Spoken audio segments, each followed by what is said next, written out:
To make Yorkshire puddings with sausages, first wash your hands. Then take some broccoli and break it into about 8 small pieces. Put them into a roasting dish. Pour water over the top. Cover neatly with kitchen foil and put to one side. Spoon plain flour into a jug and grind in 8 to 10 twists of black pepper. Then crack 2 eggs into a mug, one at a time, check for shell and tip into a different jug.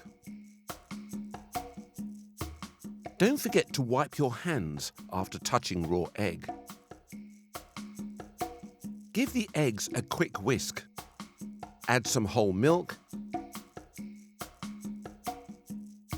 and give it another whisk. Slowly tip the eggs and milk into the flour and whisk into a smooth batter.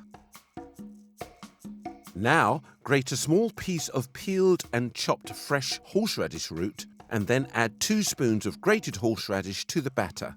Then whisk again. Now use a pastry brush to oil a 4-holed Yorkshire pudding tray with vegetable oil. Make sure you cover it with plenty of oil. Then carefully cut cooked cocktail sausages into pieces and add them to the tray. Give the batter a final mix and cover the sausages with it. Make sure you share the batter out so that all the sausages are covered. Now ask a grown-up to put the Yorkshire puddings with sausages into the oven, along with the broccoli.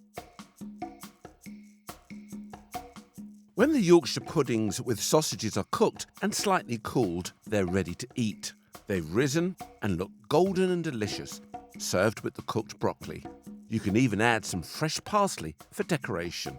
This is a My World Kitchen Amber recipe to be eaten occasionally.